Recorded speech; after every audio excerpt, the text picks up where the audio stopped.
Okay, students, it is the remaining part of this chapter. Now we begin. I started right away at Montessori Nursery School. मैंने nursery Montessori nursery school में से जाना start किया.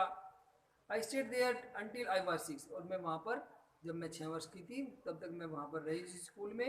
At which time I started in the first form और उस समय मैं पहली क्लास में थी. In the sixth from my teacher was Mrs. Cuperes और जब मैं छठी क्लास में थी तब मैं हमारी जो टीचर थी वो मिसिस कुपेरस थी, द हेड मिस्ट्रेस, जो वहाँ की हेड मास्टरनी थी.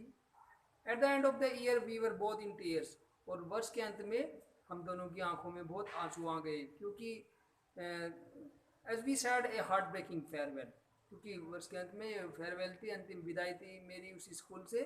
तो मेरी और मैडम की जो बॉन्डिंग बहुत ही अच्छी थी आपस में. In the summer of 1941 grand माँ फेल इल और 1941 में दादी माँ जो थी गर्मियों में बीमार पड़ गई.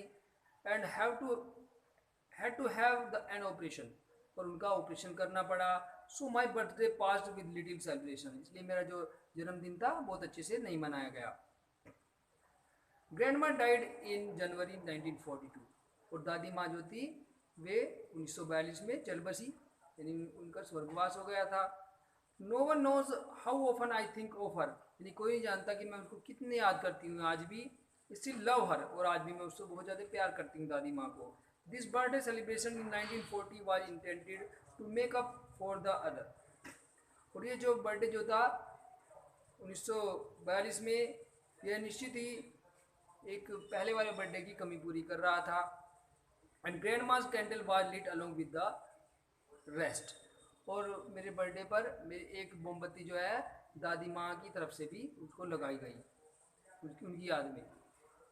The four of us are still doing well, यानी हम चारों बहुत अच्छा जीवन जी रहे थे उस समय तक, यानी मैं, मेरी बहन और father and mother. That brings me the present date of 20 June 1942 की बात है ये. And the solemn dedication to of my diary, और ये एक सीक्रेट डेडिकेशन है मेरी डायरी के लिए. Next page. अब डायरी में क्या क्या लिखा था उसने, तो डियरेस्ट डायरी, यानी मेरी सबसे प्रिय किटी, डायरी का नाम उसने किटी लिखा था, डियरेस्ट किटी. और फिर डेट थी Saturday 20 June 1942. On entire class is, diary में जो एनी ने लिखा था ये लिखा हुआ है, our entire class is going in its boots, यानी जो हमारी जो पूरी क्लास है उसकी टांगें कांप रही हैं. The reason of course is the forthcoming meeting in which the teachers decide who will move up to the next form and who will be kept back. यानी इसका क्या कारण था कि जो आने वाली जो फोर्थकमिंग मीटिंग है, स्कूल में जो मीटिंग होती है उसमें टीचर एक डिसाइड करेंगी कौन पास होगा कौन फेल होगा, यानी कौन किसको आगे की क्लास में ले जाएगा और किसको पीछे की बैक वाली क्लास में रखा जाएगा. Half the class is making bets, bet में शर्त लगाना, आधी क्लास तो शर्त लगा रही थी कि भाई मैं पास हो जाऊंगा, ये तुम पास हो जाओगे. GN and I laugh our self silly at the two boys behind us, तो जीएन जो उसके मित्र हैं एनी की, और मैं जो एनी कह रही है कि हम पीछे दो लड़के जो बैठे हुए थे उनकी तरफ को हम बहुत ज़्यादा हंस रहे थे मुक्तापूर्ण तरीके. सीएन एंड जैक्स, और सीएन और जैक्स जो थे मेरे जो फ्रेंड थे, who have stacked their entire holiday saving on their bed, तो उन्होंने जो पूरी की पूरी जो हॉलीडे छुट्टियों में जो उनके पैसे उन्होंने कलेक्ट किए हुए थे वो सारी सेविंग जो थे शर्त के ऊपर लगा दी उन्होंने. चलो मैं शर्त लगाता हूँ, लो इतने रुपए की शर्त है कि मैं पास हो जाऊँगा, ठीक है ना. फ्रॉम मॉर्निंग टू नाइट, और दिन से रात तक यही चलता रहता है घर पर भी. It's you are going to pass, कि तुम पास होने वाले हो. नो आई एम नॉट, मैं नहीं होऊंगा.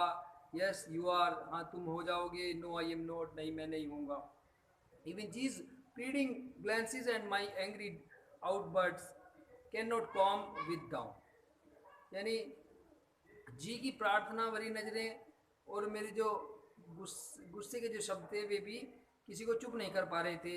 इफ़ यू आस्क मी, अगर मैं तुम्हें बताऊं, डायरी को कह रही है यानी, there are so many dummies that about a quarter of a class should be kept back, कि हमारी क्लास में बहुत सारे डमी थे. डमी का मतलब है नालायक बच्चे थे. 1/4, 1/4, जो बच्चे जो पढ़ाई में अच्छे नहीं थे, पीछे बैठे रहते थे वे. But teachers are the most unpredictable creatures on the earth. लेकिन इस संसार में, इस धरती में जो टीचर होते हैं वो बहुत ज़्यादा विचित्र तरीके से होते हैं कि कुछ समय में क्या करते हैं पता नहीं लगता। I am not so worried, मैं इतनी चिंतित नहीं थी about my girl friends and my self, अपने बारे में और अपनी जो मित्र थी लड़कियाँ, उनके बारे में, पढ़ाई के बारे में ज़्यादा चिंतित नहीं थी। वी विल मेक इट, यानी हम सोचते थे कि हम पास हो जाएंगी। The only subject I am not sure about is math, और एकमात्र जो सब्जेक्ट था जिसमें मुझे डाउट था वो क्या था, श्योर नहीं थी, जिसमें मैथ था। एनी कह रही है anyway all we can do is wait, बस अब हम क्या कर सकते थे, उसको प्रतीक्षा ही कर सकते थे। अनटिल देन, और तब तक, we keep telling each other not to lose heart, और तब तक हम एक दूसरे से यही कहते रहते थे कि तुम सब हिम्मत मत हारो। ओके स्टूडेंट्स, यहाँ पर ये पार्ट जो है फिनिश हो जाता है। आगे का पार्ट इसी चैप्टर का नेक्स्ट वीडियो में करते हैं। Okay, bye bye.